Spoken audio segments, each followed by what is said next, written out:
मेरे कलीग की मौसी के साथ हुई है ये, और उसकी मौसी आज तक ठीक नहीं है। अच्छा, क्या हुआ था? तो पहाड़ों में रहती हैं वो, और एक उनके हस्बैंड जो हैं वो टूरिंग जॉब थी उनकी, तो टूर वूर करने वो काम से बाहर गए हुए थे, वो अकेली थी रात में। अब पहाड़ों में क्या होता है, 9-10 बजे तक सन्नाटा हो जाता है, सब लोग सो जाते हैं, कोई कुछ नहीं होता। उनको रात के करीब 12 बजे उनके घर की डोरबेल बजती है, और उन्हें दिखता है कि एक छोटी सी लड़की धूल मिट्टी में लपटी हुई वो उनसे पानी मांग रही है। उनको तो समझ में नहीं आया कि रात में ऐसे लड़की कैसे आ गई है, पानी वानी क्या मांग रही है, बट उन्होंने कहा चलो ठीक है, पानी की बॉटल ली और पानी भरने लगी, और पानी भर के जब वापस आई तो गेट पे कोई नहीं था, दूर दूर तक वो लड़की नहीं थी। उन्हें कुछ समझ में नहीं आया, उन्होंने पानी की बॉटल बाहर रख दी और वापस सोने चली गई। अब कुछ टाइम बाद अचानक से उनके रोशनदान तुम्हें पता है ना, जो घर में खिड़की सी होती है, छोटी सी जाली सी, शीशे की भी होती है, रोशनदान के जगह पर लाइट आ जाए, तो वहां से एकदम से उन्हें ऐसा लगता है कोई ठोक रहा है उसको बहुत तेजी से। उन्हें नहीं समझ आता यार ये क्या हुआ। फिर उसी दिन रात की बात है, उसमें कुछ समझ भी नहीं आता ये क्या भाई क्या हो रहा है। उसके बाद कहते हैं चलो होगा कुछ, शायद चिड़िया मतलब चिड़िया होगी, कोई जानवर वानवर कुछ होगा, कुछ होगा, पेड़ों का तिनका मिनके गिर रहे हो, हवा चल रही हो बाहर, तो सो गई वो दोबारा। फिर उनकी थोड़े टाइम बाद आँख खुलती है और वो देखती हैं कि वो लड़की बगल में लेटी हुई है, उनकी छोटी सी लड़की, और हंस रही है, गिगिल कर रही है। वो फौरन उठती हैं और लाइटें वाइटें जलाती हैं, वो लड़की गायब, वहाँ पे है ही नहीं। समझ नहीं आता उन्हें कि क्या हो रहा है। अब उन्हें किचन से एकदम से आवाज़ें आ रही हैं बर्तनों के गिरने की। वो किचन में भागती हैं, देखती हैं यार किचन में सब बर्तन गिरे हुए हैं, अलमारियाँ बज रही हैं, खुल बंद हो रही हैं अलमारियाँ। वो लाइटें वाइटें ऑन करती हैं तो लाइटें भी प्रॉपर नहीं जल रही हैं, फ्लिकर कर रही हैं, जलबुझ हो रही हैं। तो उन्हें कुछ समझ में नहीं आ रहा, उन्हें लग रहा है कुछ तो गड़बड़ है ये। अचानक से वो देखती हैं कि जो किचन का सिंक है उसमें से काला पानी ऊपर आ रहा है, सिंक की नाली से काला काला पानी ऊपर आ रहा है, ठीक है। और उन्हें जब वो सिंक के पास खड़ी होती है, उन्हें पीछे से दिखता है कि वो लड़की वहाँ पे खड़ी हुई हंस रही है उन पर और मजाक उड़ा रही है, ताली बजा रही है उनके उस पर। उन्हें कुछ समझ में नहीं आ रहा, और अचानक से उनके बाल ऐसा लगता है कि किसी ने खींचे हैं और वो नाली में फंस जाते हैं बाल। तो उसी में जहाँ से काला पानी आ रहा था, तो वो मतलब कोशिश कर रही है उसे छुड़ाने के लिए, छूट नहीं रहा, कोई ऐसा लग रहा है नीचे से पुल कर रहा है और पानी आया जा रहा है काला पानी, तो मुंह के आसपास पूरा काला पानी भरे जा रहा है उनको। तो उनकी तो हालत खराब, यार ये क्या हो रहा है। ऑब्वियसली इंसान ऐसे में पूरी जान लगाता है, और उन्होंने जान लगा के एकदम सर छुड़ाया अपना, तो उनका ऑब्वियस यहाँ पे चोट लगी, उन्हें बाल खिंचे, पूरा आपको जख्म हो गया यहाँ पे। अब वो उन्हें समझ में नहीं आ रहा कि क्या हो क्या रहा है मेरे साथ। वो मतलब चीखने चिल्लाने लगती हैं, ये सब है। वो कोशिश करती हैं कि घर से निकलूँ, अब वो घर का दरवाज़ा खोल रही है, घर का दरवाज़ा ना खुले, घर का दरवाज़ा बंद पड़ा है पूरा। वो लड़की की गूंज रही आवाज़ हंसने की, कहाँ है पता नहीं, दिख नहीं रही है। फिर अचानक से उन्हें ऐसा लगता है कि कोई उनका गला घोट रहा है बहुत ज़ोर ज़ोर से। तो जब गला घोट रहा है, वो कोशिश कर रही हैं कुछ बोलने की, लेकिन कुछ बोल नहीं पा रही, कुछ चीख नहीं पा रही। इतने नेबर्स वेबर्स जो भी थे आसपास के, वो आ जाते हैं, घर का दरवाज़ा खटखटाते हैं, भाभी ठीक हो आप, आपकी चिल्लाने की आवाज़ आ रही है, भाभी ठीक हो। तो कोई तो उनमें से मिला के दरवाज़ा किसी तरह खोल देते हैं, तोड़ देते हैं। तो वो देखते हैं कि भाभी नीचे गिरी पड़ी हैं और एकदम पूरा रेड कलर का वो है उनका पूरा, और उन्हें कुछ समझ में नहीं आ रहा है। गर्दन दबा रखी है किसी ने, बट जिंदा है, मरी नहीं है।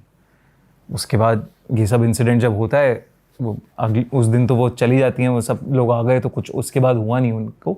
लेकिन अगले दिन अपने पति को बुलाती हैं वो, ये सब इस पे पंडित जी को बुलाते हैं अपने। तो पंडित जी बताते हैं कि आप कुछ टाइम पहले कहीं गए हो और ऐसी जगह पे आपका पैर पड़ा है जहां एक छोटी लड़की की कब्र थी, जिसको मुगलों के टाइम पे जिंदा गाड़ दिया गया था। इतने टाइम पुराने। और वहां पे आपने कुछ कूड़ा फेंका है या कुछ आपने किया है, या कुछ आप याद करो, आपने शायद कुछ फेंका होगा, तो उससे वो ट्रिगर हो गई आत्मा कि आपको नहीं करना चाहिए था। तो वो अब आके आपको परेशान कर रही है, तंग कर रही है, बस उसे तंग करना है आपको, क्योंकि वो तंग हुई है वहां पे। और वो ये कह रहे हैं पूरी पूजा पाठ होती है इसके ऊपर, और वो कहते हैं कि जहाँ पे भी आप गए थे उस जगह जाओ और माफ़ी मांगो, तब जाके ये थोड़ा छूटेगा। अब उन्हें जब वो याद करने की कोशिश करती हैं तब वो सोचते हैं मैंने एक खाली पानी की बोतल एक फेंक दी थी। फेंकी थी वहाँ पे। ओह, वैसे रैंडमली पब्लिकली कुछ फेंकने से भी भाई चीजें ये तो खराब हो रही मतलब हैं। क्रेजी कहानी है ना कि कैसे हो सकता है ये, और वो आज तक उनकी मेंटल कंडीशन ठीक नहीं है उस दिन के बाद से। पर उनको वो महसूस नहीं होती, वो छोटी लड़की महसूस नहीं होती है अभी, लेकिन मेंटल कंडीशन ठीक नहीं है। मतलब कभी कभी वो अनाप शनाप बात करती हैं अनरिलेटेड, जैसे पोजेस्नो। अब वो पोजेशन में कुछ ऐसा नहीं करती कि किसी को हार्म कर रही हैं या एकदम बेड उठा लिया मोंजुलिका की तरह, बट है अजीब तरीके से बिहेव करती हैं वो। और ये मतलब मेरे कलीग के मौसी हैं जो, भाई साहब ये कैसे, मतलब यार ये मतलब ये तो वही हो गया ना कि अब आप नींबू मिर्ची पे भी नहीं रख रहे हो, लेकिन आप क्या ट्रिगर कर दो पता ही नहीं। सही बात है भाई। भाई ये तो पता ही नहीं चल सकता ना कबर है किसी की, ये कैसे पता और वो लगा? भी मुगलों के टाइम पे। अब वो हो सकता है वो इतनी मतलब जैसे सैड आत्माएं हैं क्योंकि ट्रॉमा इतना ज़्यादा था जब मुगलों ने जिंदा गाड़ दिया, मतलब अगर किसी को तो मतलब क्या ही हो रहा अभी होगा। तक भी वो एक्टिव एंटिटी, ये भी बड़ी बात है। ये भी तो जैसे सर्वजीत पूजा से मैं बात करता हूँ तो कहते हैं ना कि भूतों को कभी, वो कहते हैं अपनी पैरानॉर्मल इन्वेस्टिगेशन में कि डेड को नहीं समझ आता कि वो डेड है। तो हम लोग कभी बात करते हुए भी ये नहीं बोलते कि आप डेड हो, सही बात है। वो ऐसे ही बात करते हैं जैसे वो लिविंग है, तो वो उन्हें नहीं पता कि वो मर चुके हैं। सही बात है भाई। ये वैसे है भाई, उन्हें तो पता ही नहीं होगा ना, वो तो एक सोल है कि भाई भटक रही है। भटक रही है आत्मा, कैद है ना वो, तो कहीं किसी वर्ल्ड में फंस गए हैं। जैसे मतलब इमेजिन कर तुझे कहीं डाल दिया है किसी दूसरी दुनिया में, तू तो निकलने की कोशिश करेगा, इधर उधर जाएगा, तुझे समझ ही नहीं आ रहा है कि हो क्या रहा है तेरे साथ, और तू परेशान हो जाएगा ना एक टाइम के बाद, फिर तू परेशान करेगा लोगों को। सही बात है भाई।